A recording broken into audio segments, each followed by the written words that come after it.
Yo, what is going on, guys? It is CoJoMo here, back with another video. Today I want to talk about what practices are like inside of a competitive CSGO team. I have experience playing on teams from all the way at the bottom of open all the way to the top of ECL, and hopefully one day we can push all the way to Pro League and pass. But right now I'm just gonna share with you my experiences as far as how practices go, what you can expect in your future if you're trying to grind competitive CS, whether you're an open player, you're just a faceit player, or maybe you're more experienced and you're just curious about how other teams practice. So yeah, guys, let's get right into it. So I'll start with my experience in open. So when you're joining an open team, it's a lot less serious, and people's time commitment is a lot less open, and schedules are a lot less open, and you're not able to do as much. So your practices are very not productive, and nobody really knows what they're doing, right? So when I was in open, it was just like, we hop on, we play some scrims. And scrims, for those of you guys that don't know, is when you just practice against another team, usually around your division. It doesn't always have to be, but a team that's similar skill level to you, right? So you hop in the server with them, you play to 30 rounds, you don't play to 16, you play to 30 rounds every single time, no overtime, and you just get reps in, right? So when I was in open, that just literally meant practice, literally just meant scrimming and playing as hard as we can and trying to win the game every time, right? There was no like building on fundamentals, I guess, and no like improving unless it was like individually, right? And what I mean by that is, like, it's not like, oh, we need to try doing this team play and doing this. It was like, oh man, you gotta hit your shots, you need to warm up and do your thing so that you're able to be shooting in the game, right? So what that means is you're lost, you don't really know exactly what you're doing, and the team is only as good as the individuals that show up that day. So that's kind of what you can expect from open, is a lot less serious practice, maybe 2 hours. Some teams don't practice, some teams practice 2-3 hours, and some teams try hard in open, which is I respect, and they go 4+ hours. So yeah, I guess that's what you can expect from open and IM division. Now things got a little more serious when I started moving towards main. Now in main, that's when things really start to heat up as far as like competition goes, and there's a little more money on the line, there's a lot more heart in the game, and there's a lot more reason to play. So when I was in main, I really started understanding that, like, man, I'm supposed to watch demos, right? I'm supposed to watch professional demos and see how they play, right? I'm supposed to mirror things that professionals do and play like that, right? So at the time, I didn't really understand the value of watching individual demos, right? I didn't understand that, so I wasn't doing that at the time. But I really started to understand, wow, okay, watching pro demos is going to help my game out and help me be the player I want to be.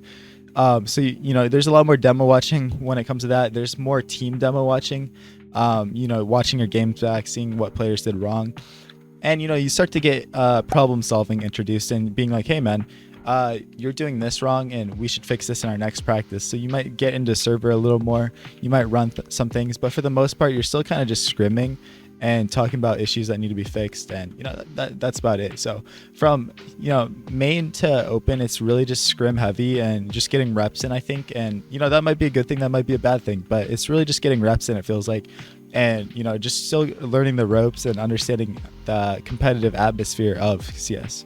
So yeah, things moving to advanced and ECL. So let's think about it. When I was in advanced, man, like, and I still am, like, I went through advanced, I made ACL, went back to advanced, made ACL again, and now I'm back at advanced, right? I'm kind of at this level where I can break through, and it's a personal battle, but I'm confident in my abilities, and I'm confident in how I can play.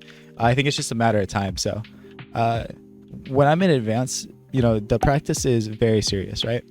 No matter what team I've been on teams that we practice very seriously. So what I noticed from this level is, like, one, it's hard because you're not getting paid like a whole lot, right? You're not getting paid pretty much anything unless you're winning tournaments. So you really want to practice, right? You really want to practice because the teams you're playing against are getting paid, right? When you play ECL teams and stuff, they are getting paid. They are getting some sort of salary, some sort of benefits, right? Whether that even be small or what, like, it's better than what we are, and they can actually give more time and commit to it, right? So you're playing teams that are, sometimes putting in 6-7 hours a day, if they're really grinding to fix everything, to make things run smoothly on their team, and just build that chemistry and cohesiveness. So the problem with playing in advanced is, like, you're right at this level where, like, you need to put in those hours to beat those teams, but it's so hard because you're not getting paid, right? You got 5 players that are trying so hard, but they still got to live their lives, right? They still got to do their normal things in life to make their money, right? So if they come back and try to put 7 hours of practice on top of their 8-hour shift at work, like, it's just impossible, right? Like, it's not, you can't do that, bro. Like, you're gonna burn out, right?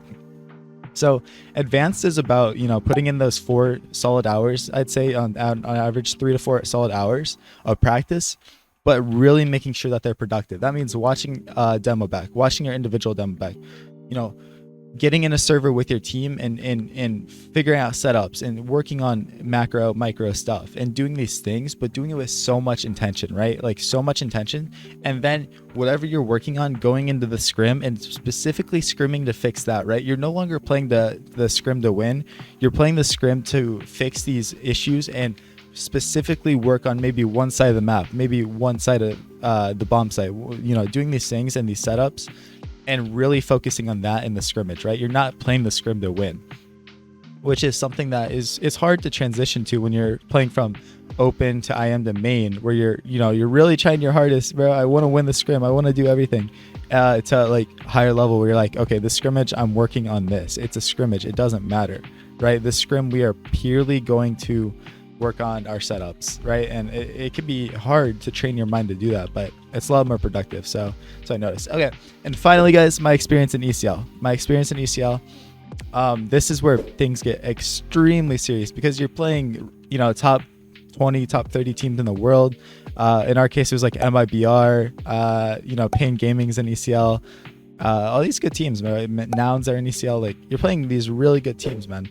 So you gotta put in all the time and you gotta focus all day on it, right? This is now sort of becoming your job, right? It's becoming what you're meant to do for the day, and you have to take it seriously, right? You can't slack. So what that means is, man, like, you're putting in 6 hours of practice, right? Like 6 hours practice minimum, and outside of that, you're still improving yourself individually. You're thinking of ideas and stuff that you can do to enhance your game, so that when the 6 hours come, that you individually are able to compete and fit into whatever system you're in, right? So during those 6 hours, we can work on our issues and work on our things and go through all the maps or some days you specifically work on one map, but in general, we can have the time to go through all the maps and make sure that we have a strong map pool, that we're not scared of any opponent we play. And that's why you see kind of at the top level, some of these bad teams at a top level are gonna beat like Vitality or beat stuff like teams like that, right? I remember EG beat Heroic when Heroic was ranked #1 in the world and EG was like ranked who knows what. Bro, the difference at this top level of these teams is so much less than you think. It really is. If players just don't show up on that day, the in theory bad team could just absolutely destroy them just because the other team didn't show up. So as you get higher and higher to the top, the skill difference becomes so minimal, right? It becomes so small. So yeah, guys, I mean, that's just my experience through Team CS, and I just want to give you guys a little insight on what you can expect from practices inside of all these divisions, and kind of look forward to your future. So let me know if these type of videos intrigue you. I like to share my insight and experience that I've gained over the years, and I think it's cool that if players could do this. So yeah, thank you so much for watching. Make sure to hit the subscribe button. It would help me out so much if you guys support me like that, and I appreciate it. Check out all my other socials, and you guys have a great rest of your day. Peace out.